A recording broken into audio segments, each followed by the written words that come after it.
मनुष्य में विपत्तियां पैदा करती रहती हैं। पहला, जो भजन से विमुख है और स्वार्थ परायणता में रत है। स्वार्थ परायण, कैसे धन बढ़े, कैसे भोग सामग्री बढ़े, कैसे कैसे, और भजन से विमुख है, वो कुछ भी कर ले परिणाम में उसे विपत्ति ही भोगनी पड़ेगी। उसे हमें लगता है ये लिख लेना चाहिए, बिना भजन के कुछ भी कर लो परिणाम में आपको विपत्ति भोगनी पड़ेगी। हनुमान जी महाराज कहे, हनुमंत विपत्ति प्रभु सोई, जब तो सुमिरन भजन न होई। चाहे कुछ भी हो, नौकरी कर रहे हो, किसानी कर रहे हो, गृहस्थी, कुछ भी हो, नाम जप जरूर करो, तुम्हें विपत्तियों से बचा लेगा नाम जप। दूसरा, जो शरीर में शैतान वास करते हैं, उन शैतानों को जो अपने अधिकार में नहीं लिया उसको विपत्ति प्राप्त होती। शैतान काम, क्रोध, लोभ, मोह, मद, मत्सर, ये दुराचार कराने वाले शैतानों को जो अपने अधिकार में नहीं ले लेता, उनके अधिकार में समर्पित हो जाता है, उसको विपत्ति पे विपत्ति भोगनी पड़ती है। पहला, जो नाम जप ना करके केवल स्वार्थ के कार्यों में रत रहता है, कुछ भी कर ले विपत्ति भोगनी पड़ेगी। दूसरा, जो अपने शरीर को ये अंदर बैठे हुए शैतानों के हवाले समर्पित कर देता है, उनकी गुलामी स्वीकार कर लेता है, काम, क्रोध, लोभ, मोह, मद, मत्सर, इनको शासन में नहीं लेता, उसको जीवन भर विपत्ति भोगनी पड़ेगी, शारीरिक, मानसिक, लौकिक, पारलौकिक। तीसरा, जो मृत्यु की तैयारी नहीं करता, उसे विपत्ति ही विपत्ति भोगनी पड़ेगी। मृत्यु की तैयारी कई बार चर्चा हो चुकी है। मृत्यु की तैयारी, यहां जीने की आशा में सब लगे हुए हैं, लेकिन मृत्यु की तैयारी कौन कर रहा है? वही जो गुरु कृपा पात्र है, वो मृत्यु की तैयारी कर रहा है। नहीं, सब बैंक बैलेंस की तैयारी कर रहे हैं, सब नाना प्रकार के भोग इकट्ठे करने की तैयारी कर रहे हैं। तुम्हारे बाप बाबा तुम्हें इतना कमा के नहीं देंगे कि तुम बैठे बैठे खाओ, तो तुम कमा के जब इतना जाओगे ना, तो ये बैठे बैठे इतना उपद्रव करेंगे कि जेल जाएंगे, नरक वाले काम करेंगे। नहीं, ये सुधरेंगे। ये सुधरेंगे तब जब इनको ठोकरें लगेंगी और स्वयं में ये तैयार होंगे, तब ये लोग पर लोग संभाल लेंगे। ये भोग सामग्री से सुधरने वाले नहीं। अगर आप सोचते हो अपने परिवार को मैं इतना भोग सामग्री इकट्ठा कर दूंगा सुखी हो जाएंगे, तो अपने परिवार की दुर्गति का स्थान बना करके जा रहे हो। परिवार को सतमार्ग, धर्मयुक्त बनाकर जाओ तो वो सुखी रहेंगे। अधर्म से कमाए हुए धन से परिवार को सुखी करने की चेष्टा करने वाला हर समय विपत्ति में ही फंसा रहेगा समय आने पर। मृत्यु की तैयारी न करने वाला विपत्ति में फंसता है। चौथा है, जो दूसरे के रिझाने में पूरा जीवन बर्बाद कर देता है। दूसरे के रिझाने, ईश्वर से विमुख होकर दूसरों को संतुष्ट करने में पूरा जीवन व्यतीत कर देता है, उसको विपत्ति भोगनी पड़ती है। पांचवा, जो सतोगुणी भोजन, सतोगुणी वार्ता, सतोगुणी कार्यों को छोड़कर राजसिक और तामसिक भोजन करता है, राजसिक तामसिक क्रियाएं और वार्ता करता है, उसे विपत्ति भोगनी पड़ती है। छठवां, जानते हुए अपने दोषों का समर्थन करता है और दूसरे को निंदास्पद शब्दों से संबोधन करता है। बड़ा विचित्र समय आ गया है। कल एकांतिक में कह रहे थे कि हजारों लोग जिस बात को आप मना करते हैं उसका सपोर्ट कर रहे हैं, तो फिर हम उसी बात को मानेंगे जिसे हजारों लोग, तो हजारों लोग गलत करें तो उस गलत को गलत नहीं बोलोगे, सपोर्ट करने लगोगे।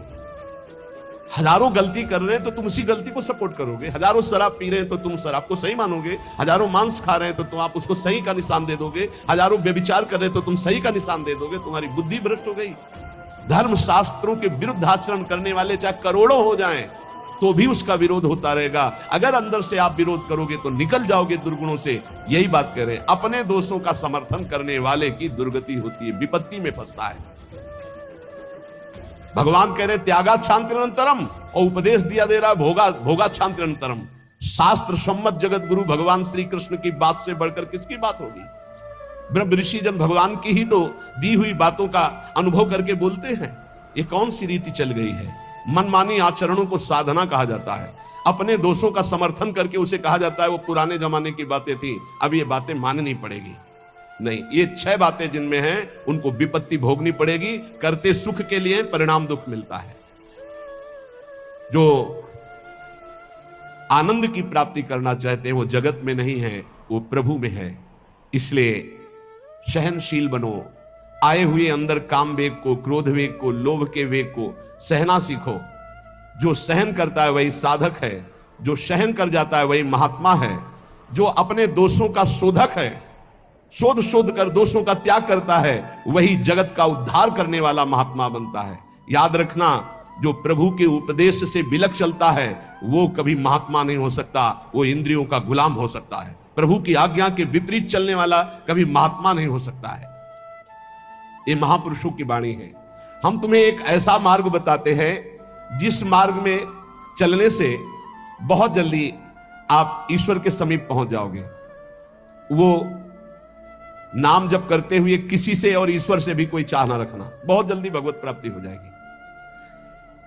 हम तुम्हें एक ऐसा मार्ग बताते हैं जो चलने पर बहुत जल्दी भगवत साक्षात्कार करा देता है। किसी से भी और ईश्वर से भी कोई चाह ना रखो, बहुत जल्दी भगवत प्राप्ति हो जाएगी। नाम जप करते हुए कोई चाह ना रखो, बहुत जल्दी भगवत प्राप्ति हो जाएगी। और याद रखना, जो नाम जप करता है ईश्वर से कोई चाह नहीं रखता, तो ईश्वर उसकी ऐसे चिंता करता है जैसे छोटे बच्चे की मां चिंता करती है। किस समय उसको बाल भोग देना, किस समय उसको दुग्ध पान कराना, किस समय उसे स्नान कराना, ये मां की चिंता है, ना कि बालक की। जो ना किसी से चाहता है ना ईश्वर से चाहता है, खूब नाम जप करता है, उसे बहुत जल्दी भगवत प्राप्ति हो जाती है। निष्प्रयोजन भार स्वरूप उनका जीवन होता है जो भजनहीन होते हैं, बिल्कुल बेकार मरा जीवन। जिन हरि भगत हृदय नहीं आनी, जीवित सौ समानते प्राणी। क्या मुर्दे का सा जीवन है। इतना कीमती जीवन, एक एक श्वास भगवान के भजन में लगानी चाहिए। व्यर्थ के जीवन में, व्यर्थ के खान पान, कई कई ऐसी बातें जिनकी याद आकर हृदय में आम हंसता है, ऐसे जीवन को नष्ट किया जा रहा है। भ्रमण में सब दृश्य देखे, गंगा का किनारा पावन तपस्वियों के लिए भी और राक्षसों के लिए भी है। जो पावन स्थान तप के लिए है, वहीं राक्षसों के दंडकारण्य में तपस्वी भी तपस्या करते थे और राक्षस भी रहते थे। दोनों का व्यर्थ जीवन, निरर्थक जीवन, जो अपनी वासनाओं की पूर्ति के लिए दूसरे जीवों को तड़पा तड़पा के, फिर काल उनको तड़पा तड़पा के मारता है, सांस लेने का अवसर नहीं देता। इसलिए निष्प्रयोजन भार स्वरूप मानो जीवन मत जियो, कीमती जीवन है। जिनका भोजन पवित्र है, उनके विचार पवित्र हैं, वही एकांत में ईश्वर अर्पण बुद्धि से अपने समय को व्यतीत करते हैं। कार्य करते हुए एकांतिक अर्थात अंदर चिंतन चल रहा है, ईश्वर अर्पण।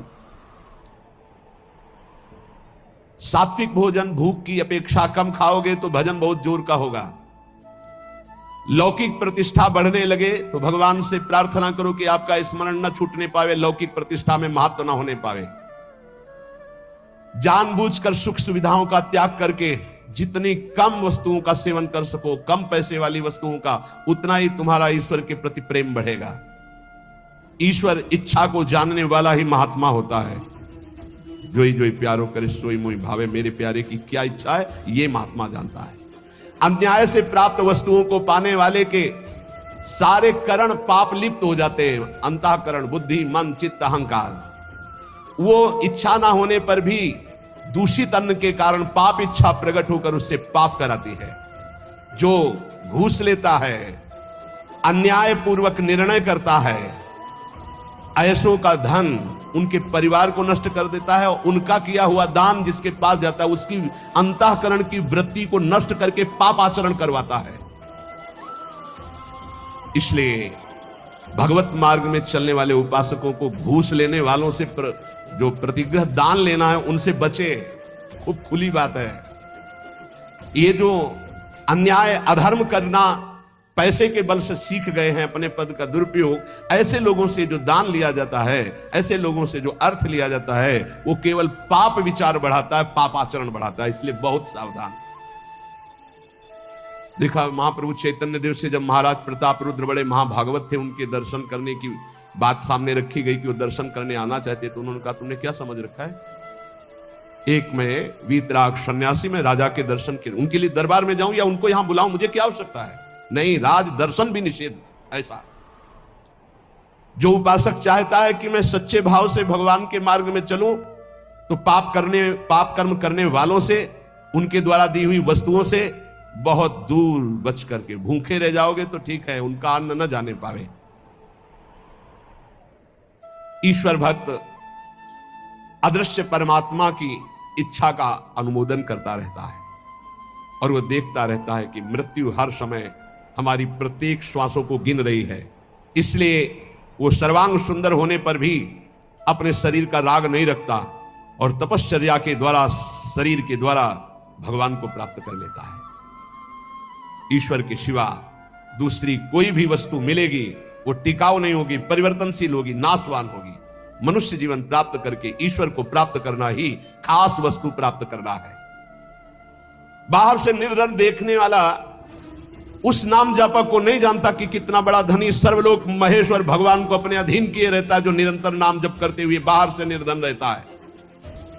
तुम बाहर से निर्धन दिखते हुए अंदर से महान धनी हो यदि नाम जप करते हो, और ये बाहर से जो धनी दिखाते हैं अंदर से खोखले हैं, इनके पास अहंकार गर्व के सिवा कोई सच्चिदानंद बात नहीं है।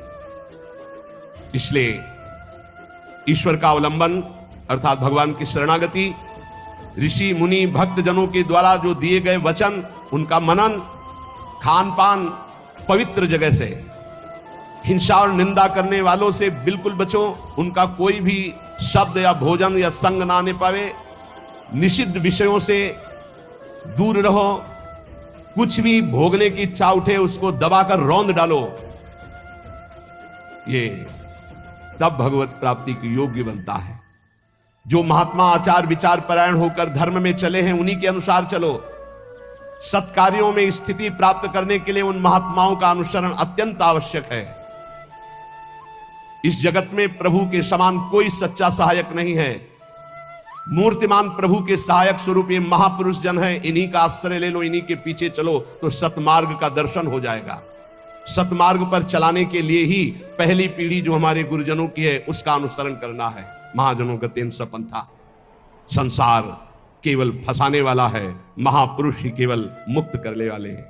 कल एक भगत कह रहे थे, हमारे पिताजी ने कसम खवाया कि वृंदावन गए तो तुम्हें हमारी कसम है, हमारा मरा मुख देखोगे। कसम का मतलब ही बोले आपको गाली देते हैं। उनका धन्यवाद, कम से कम गाली दे रहे, साफ तो नहीं दिया।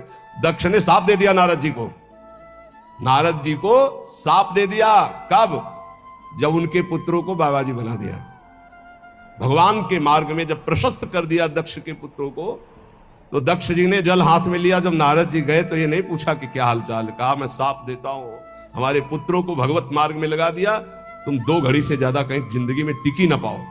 2 घड़ी का मतलब होता है 48 मिनट। बोले इतने में तुम बहुत बड़ा काम कर देंगे, 48 मिनट में तुम बाबा जी बना देंगे भगवत मार्ग के पति। बोले आपके प्रवचन सुनकर हम माला जप करते हैं, वाणी पाठ करते हैं, थोड़ा तिलक लगा लेते हैं वृंदावन की, तो वो कहते हैं हमारे लड़के को बर्बाद कर दिया इस नाम लेके। तो बात सही है, जो अपनी श्वासों को व्यर्थ में बर्बाद करते हैं, शराब पीते हैं, मांस खाते हैं, व्यभिचार करते हैं, गंदे आचरण में चलते हैं, क्या कैसे माता पिता है इस बात के लिए राजी है कि मेरा बेटा नरक जाए? इस बात के लिए राजी कि मेरा बेटा गलत आचरण करे, और वही शराब पी के जब आवे तो 2-4 मुझे थप्पड़ मार के घर से बाहर करे? ये आचरण? अगर माता पिता को भगवान मानकर उनकी सेवा करो। वो कह रहा था कि आप अपराध भर हमको ना बोध कराएं, तो एक बार अंदर से इच्छा कि अपने बाप को उठा के पटके और खूब धुलाई। तो हम कहा अगर हमें मित्र मानते हो तो एक शब्द भी कटु मत बोलना।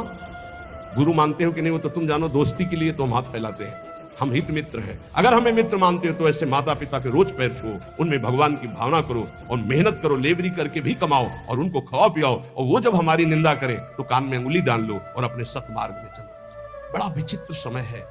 जो माता पिता प्रथम गुरु कहे गए हैं, भगवान के मार्ग में चलाने वाले या सतमार्ग में चलाने वाले या संसार में कदम हमारे जो बढ़े, धन्य है वो मां जो अपने रक्त को दुग्ध बनाकर मुझे पान कराकर इतना बड़ा किया।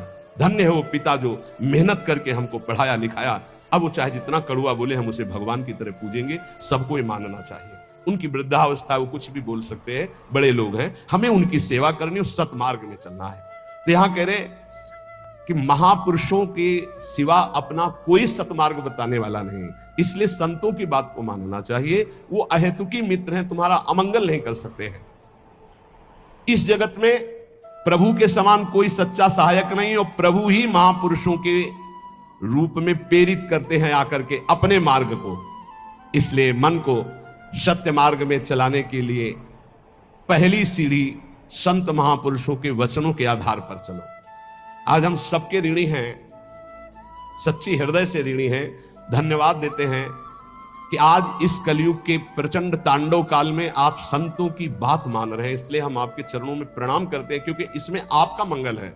आप स्वस्थ रहेंगे, आप भगवत भजन करते हुए अच्छे आचरण वाले रहेंगे, तो आप हमारे बहुत बड़े हितैषी हुए, क्योंकि आप सुखी हैं, आपका मंगल हुआ तो मेरे कर्तव्य का पालन हो गया, मेरे साधु वेश का धारण करना सार्थक हो गया। आप हमारे बड़े सहयोगी हैं, आप हमारी भागवतिक उन्नति के बहुत बड़े कारण बन गए, क्योंकि हम धन्यवाद के पात्र तभी बनेंगे जब हमारी बात को मानकर आप धन्य हो जाएंगे। हमारा कल्याण हो गया, हमारा मोक्ष हो गया तो बहुत छोटी बात है। अगर हमारी बात से आपका कल्याण न हुआ तो हमारी बात की बात क्या रहेगी? तो हमारी बात को सार्थक और समर्थ बनाना आपका कर्तव्य है। यदि आपने अपने कर्तव्य का पालन किया तो मेरे कर्तव्य का अपने आप पालन हो जाएगा कि मेरा साधु वेश धारण करना, मेरा जीवन धारण करना, मेरा भजन करना, मेरा सतमार्ग में चलना सार्थक हो गया। हमारे देश के यदि 2-4 हजार लोग भी कुमार्गगामी प्रवृत्तियों को छोड़कर भगवत मार्ग में चल रहे तो हृदय से आशीर्वाद देता हूं। आशीष देने के लिए तपस्या की जरूरत नहीं होती। मां अपने बच्चे को आशीष देती तपस्या से नहीं, दुलार से। आप स्वस्थ रहिए, आपकी बुद्धि स्वस्थ रहे, आपके जीवन का परम लक्ष्य भगवत प्राप्ति आपके हाथ में आवे, आप कभी गलत आचरणों में ना फंसे। अगर वार्ता को सुन करके अपने मन में धारण करेंगे तो निश्चित ये वस्तु आपको प्राप्त होगी, क्योंकि हमारा जन्म सिद्ध अधिकार है भगवत प्राप्ति करना। जो संतों में पूर्ण श्रद्धा रखते हैं, अध्यात्म विषय में चलना चाहते हैं, उनको परमात्मा साक्षात्कार निश्चित हो जाता है। जो संतों में पूर्ण विश्वास करते कि जो कह रहे हैं सत्य। कभी भी अगर दान शब्द का आया है तो मन का दान कीजिए, श्वासों का दान कीजिए, अपने जीवन का एक एक कर्म भगवान को समर्पित कर। ये शुद्ध बातें परमार्थ की। अगर कभी दान पुण्य की बात चली तो पहले कह दिया है कि शास्त्र में लिखा है इसलिए पढ़ रहा हूं, हमारी आस्था इस पर नहीं है। हमारी आस्था का विषय हर श्वास भगवान नाम स्मरण हो, यही जीवन का परम लाभ। भगवान श्री कृष्ण चंद्रजू कृपा करके वर्णन करते हैं कि जब साधना अवस्था से सिद्धावस्था में उपासक पहुंचता है तो उसकी स्थिति क्या होती है? बोले यदृच्छालाभ संतुष्टो द्वंद्वातीतो विमत्सरः समा सिद्धावसिद्धौ च कृत्वापि न निबध्यते। अपने आप जो कुछ भगवान की इच्छा से व्यवस्था हो जाती है उसमें वो संतुष्ट रहता है सिद्ध पुरुष। तो साधक को सिद्धों का अनुसरण करना चाहिए। जथा लाभ संतोष सदा काहू सो कछु न चाहोगे, बहुत बड़ी सिद्धि है। यदि अच्छा लाभ संतुष्ट हो, मांगना बंद कर दो, ना भगवान से मांगो ना किसी मनुष्य से मांगो, मांगना बंद कर दो। यहां कह रहे मांगो मत, तो ऐसे देने के लिए बोलो मत, दोनों बातें संभाल के। भगवान की इच्छा ऐसे कर दिया, नहीं आया तो बोलना नहीं। कभी तुम बोलो मत और कभी तुम मांगो मत। ऐसे बोलने से अपराध लगता है और ऐसे मांगने से अपने इष्ट की निष्ठा जाती है। और बोल दिया तो कर्जा समझ लेना, और मांग लिया तो आश्रय छूट गया, ये बात समझ लेना। दोनों को अपनी अपनी निष्ठा में रखना है। ना मांगना है और ना देने के लिए बोलना है। ऐसे दे दो, कोई जान नहीं पाया। जैसे हरि रखते हो वैसे रह जाओ और उसका एहसान मत मानो देने वाले का, तो दोनों का परमार्थ पुष्ट हो जाए। यदृच्छा लाभ संतुष्टो। बिल्कुल ये हम विनोद में बहुत खास बात बता रहे हैं। कभी संतों से, कभी भगवान के सामने, कभी ऐसे जैसे एक आए थे कि हमने कहा था कि हे हनुमान जी हमारा काम हो जाएगा तो आपको मंदिर बनवाएंगे। तो काम तो हो गया महाराज, मंदिर नहीं बन रहा तो हमारी दुर्गति होगी। हमका पक्की, इसमें पक्की इसमें कच्ची नहीं होगी। देखो भगवान के सामने संकल्प मत करो। अगर आपको कोई मांग रखेंगे, देखो सत्संग सुलझाव का है। सत्संग मतलब सुलझना।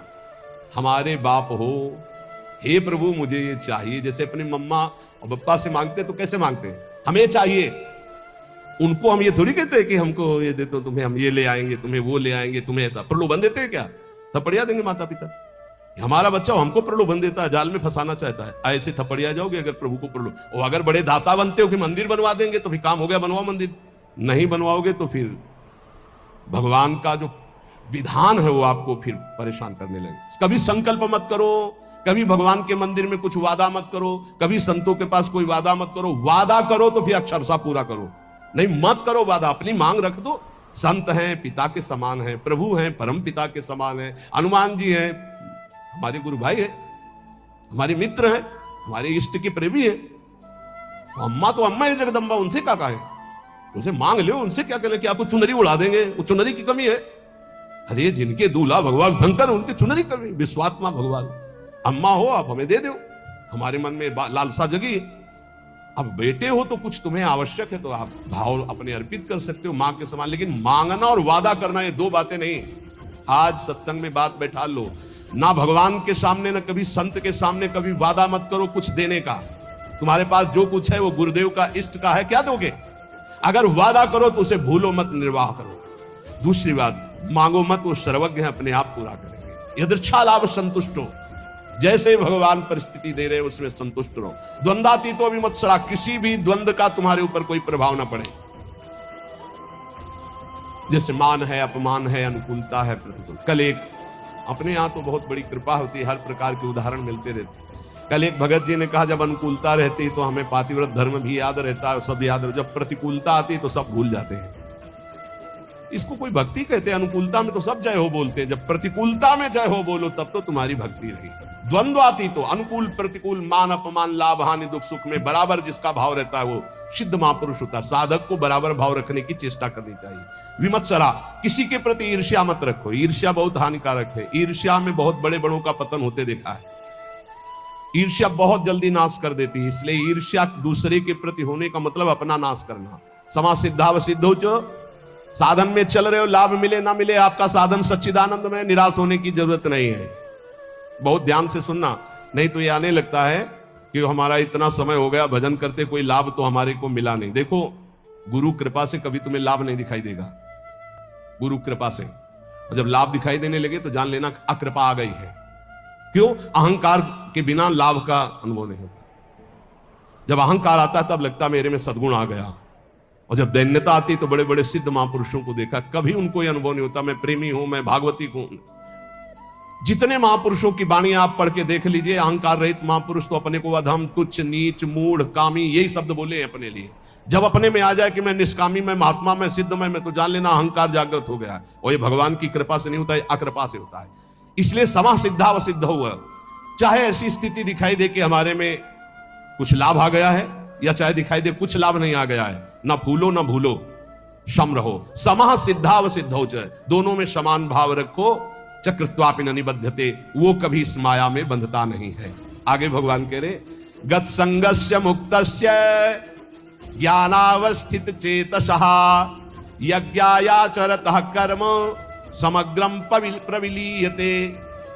किसी के भी संग का कोई भी रंग ना चढ़ने पावे, उसे सिद्ध पुरुष कहते हैं। जित संग दोषा, चाहे वो घोर पापी हो, नीच हो, व्यभिचारी हो, दुराचारी हो, नाना प्रकार की भोग सामग्री, बहिर्मुख पुरुषों का सब कोई फर्क नहीं, वो अपने रंग में है। जो रही मुत्तम प्रकृति का कर शकत को संग, चंदन विष व्यापत नहीं लपटे रहत भुजंग। क्यों? क्योंकि वो परमात्मा भाव में स्थित है। गत संगस्य मुक्तस्य है, वो मुक्त हो चुका है, इसलिए कोई भी संग उसके ऊपर प्रभावित नहीं है। मुक्त महापुरुष की पहचान होती है, कोई भी संग उसके ऊपर प्रभाव नहीं डाल सकता। काम का, क्रोध का, लोभ का, मोह का, मद का, मत्सर का कैसा भी संयोग आ जाए उसके ऊपर कोई प्रभाव नहीं। स्वात्मा रामम विषय मृग तृष्णाम भ्रमयति, मुक्त पुरुष कभी विषय मृग तृष्णा में भ्रमित नहीं होता। कैसी भी क्रिया का संयोग बन जाए, कैसे भी पदार्थ का संयोग बन जाए, कैसी भी घटना आ जाए, कैसी भी परिस्थिति आ जाए, कैसी भी व्यक्ति के सामने उपस्थिति हो जाए, उसके ऊपर कोई फर्क नहीं पड़ता। गत संघर्ष है, जो बांधने वाला है जन्म मृत्यु का बंधन है, वो देहाभिमान है, वो उसका नष्ट हो चुका है।